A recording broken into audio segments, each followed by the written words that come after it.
పెద్ద పెద్ద గుళ్ళకు పోయినప్పుడు గుడి ముంగట ఏనుగులు కనిపిస్తుంటాయి. పండో పైసలో ఇస్తే దీవనార్తి పెడుతుంటాయి.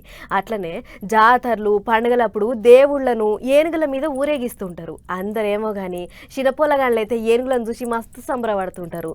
హావు కానీ ఇప్పుడు ఏనుగుల ముచ్చటెందుకు గింత పాయరంగా చెప్తున్నా అని అంటే ఇక చూడుర్రి.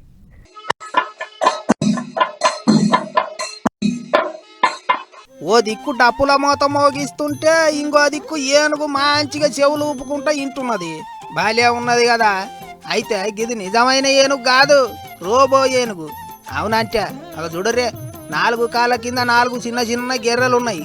ఎక్కడికి కావాలంటే అక్కడికి అనామతి నెట్టుకుంటా పోవచ్చు. చూడనికి అచ్చం ఏనుగు లెక్కనే ఉన్నది ఈ బొమ్మ. అగో కరంగా ఏనుగు లెక్కనే తొండం ఊపుతున్నది, వెనక మర్ర తోక ఊపుతున్నది, కండ్లు కొడుతున్నది. అచ్చం అడవిలో తిరిగే ఏనుగు లెక్కనే ఉన్నది. ఇక ఈ బొమ్మ ఏనుగు ఎనుకున్న కథ ఏంటిదంటే, ఇది కేరళ రాష్ట్రం త్రిశూర్లో ఉన్న కొంబర శ్రీకృష్ణ స్వామి గుడి. కేరళ రాష్ట్రంలో ఉన్న అన్ని గుళ్ళ తీరుగానే ఇక్కడ కూడా దేవుణ్ణి ఏనుగు మీద ఊరేగిస్తారట.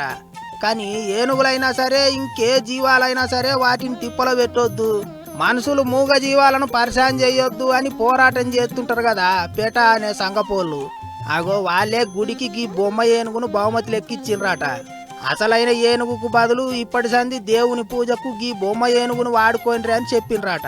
దానికి గుడేళ్ళు కూడా సరే అన్నట్టు ఒప్పుకున్నారట.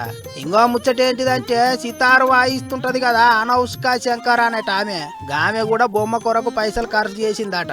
దేవుని ఊరేగింపు ఉన్నప్పుడు అసలైన ఏనుగులకు బదులు గీ బొమ్మ ఏనుగులనే వాడుకోవాలని ఇప్పటికే కేరళ రాష్ట్రంలో పెటా సంఘపోళ్ళు గట్టిగా ప్రచారం చేస్తున్నారు.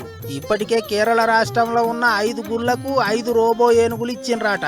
ఎప్పుడు కావాలంటే అప్పుడు స్విచ్ బోర్డుల వైరు చెక్కి కట్టుకొత్తితే చాలు ఏనుగు చెవులూపుడు తోకూపుడు చాలైతది. అచ్చం కరంగ ఏనుగు లెక్కనే చేస్తుంది. ఆట ఏనుగులు మరలబడి కేరళ రాష్ట్రంలో పబ్లిక్ పానాలు పోతుంటాయి. అసోంటివి కావద్దంటే గిసోంటి బొమ్మ ఏనుగులను వాడుకుంటే అయిపోయా కదా అంటున్నారు జంతు ప్రేమికులు. ఏమైనా రోబో ఏనుగు భలే ఉన్నది అనుకుంటారు చూసినోళ్ళు.